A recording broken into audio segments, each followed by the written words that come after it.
నిరుద్యోగుల కోసం నిరుద్యోగ వారంగా ప్రకటించి ప్రతి మంగళవారం మేము నిరాహార దీక్షలు చేస్తూనే ఉన్నాం. రాజశేఖర్ రెడ్డి బిడ్డ నిరాహార దీక్షలు ప్రతి మంగళవారం చేస్తుంటే ఈ నిరంజన్ రెడ్డి ఏమన్నాడో తెలుసా అన్న?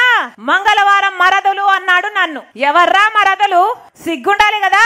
నిరుద్యోగుల కోసం ఉద్యోగాలు ఇవ్వగలిగి నోటిఫికేషన్లు ఇవ్వగలిగి మీరు నోటిఫికేషన్లు ఇవ్వకపోతే ఒక మహిళ ఉండి నేను పోరాటం చేస్తే నీకు మరదలు కనిపిస్తుందా? అధికార మదము నెత్తికెక్కిందా? మెట్టు దెబ్బలు తింటారు, జాగ్రత్త.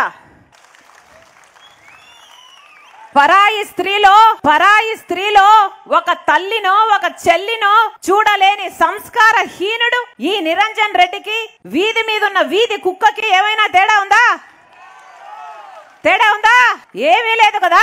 హమాలి పని చేసుకోవాలట. తెలంగాణలో హమాలి పనికి మించిన పనే లేదట. హమాలి పని చేసుకుంటే తప్పేముంది అని అడుగుతున్నారు. బంగారు తెలంగాణ తెచ్చుకుంది, డిగ్రీలు పీజీలు చదివిన పిల్లలు హమాలి పని చేసుకోవాలా? ఇందుకేనా బంగారు తెలంగాణ తెచ్చుకుంది? మరి అంత గొప్పదైతే హమాలి పని ఈయనకెందుకంటారా మంత్రి శాఖ? ఈయన కూడా రాజీనామా చేసి హమాలి పనే చేసుకోవచ్చు కదా.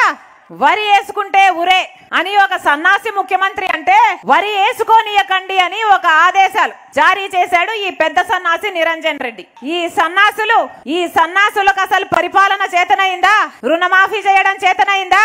మద్దతు ధర ఇచ్చి పంటను కొనడం చేతనైందా? కనీసం పంట నష్టపోతే పంట నష్టపరిహారం ఇవ్వడం చేతనైందా? మరి వీళ్ళను సన్నాసులు అనక ఏమనాలే? మీ ఎమ్మెల్యే పేరేమిటి? నీళ్ల నిరంజన్ రెడ్డి అంట కదా. ఈయన ముఖానికి నీళ్లు ఇచ్చినట్టేనా? పాలమూరు రంగారెడ్డి ప్రాజెక్టు పూర్తయితే లక్షల ఎకరాలకు నీళ్లొచ్చు కదా. మరి నీళ్లు కావాలే మాకు అని ఎప్పుడైనా అడిగినాడా? మరి కన్నీళ్లు మాత్రమే మిగిల్చిన ఈ మంత్రి ఈ నిరంజన్ రెడ్డికి నీళ్ల నిరంజన్ రెడ్డి అనాలనా లేకపోతే కన్నీళ్ల నిరంజన్ రెడ్డి అనాలనా? అసలు ఈయన అధికారంలోకి రాకముందు అసలు ఎమ్మెల్యేకి పోటీ చేయడానికే డబ్బులు లేవట కదా. ఇప్పుడు మంత్రి అయినాక 1000 కోట్లు సంపాదించాడట. కేసీఆర్ గారు పెద్ద ఫామ్ హౌస్ కట్టుకుంటే ఈయన కూడా 150 ఎకరాలలో ఒక ఫామ్ హౌస్ కట్టుకున్నాడట కదా. పెద్ద దొర అయిపోయాడట. పేనుకు పెత్తనం ఇస్తే నెత్తంతా గొరిగేసిందట. అసలు ఏ భూములు వదలడట కదా. గుడిలో లింగాన్ని మింగే రకమట. గుడిని మింగుతాడట, గుడి భూములను మింగుతాడట, ప్రభుత్వ భూములు మింగుతాడట, గుట్టలను కూడా మింగేస్తాడట కదా.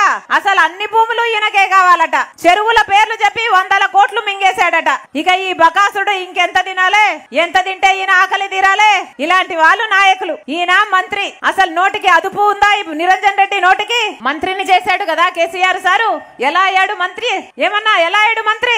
మందు తాగేవాడు ముఖ్యమంత్రి అయితే పెగ్గు పోసేవాడు మంత్రన్నా కావాలి కదా. మీ ఊర్లో వాళ్ళే చెప్పారు నాకు. వ్యవసాయ శాఖ మంత్రి కనీస మద్దతు ధర ఇచ్చి కూడా కొనడం చేత గాని ఈ వ్యవసాయ మంత్రి ఒక మంత్రేనా? ఈ బోడి దానికి మళ్ళీ వ్యవసాయం అని ఒక శాఖ ఉండాలి. ఆ శాఖకు మంత్రి ఉండాలా?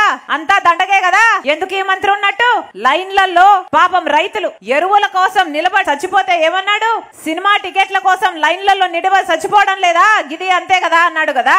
అంటే రైతుల ప్రాణాలంటే అసలు విలువే లేని వాడు ఈయన వ్యవసాయ మంత్రి. వంగ చేతగానోడు వరిసేనంతా నేనే కోసానన్నాడట. అసలు రైతుల ప్రాణాలంటే లెక్కే లేని వాడు వ్యవసాయ శాఖ మంత్రి అట.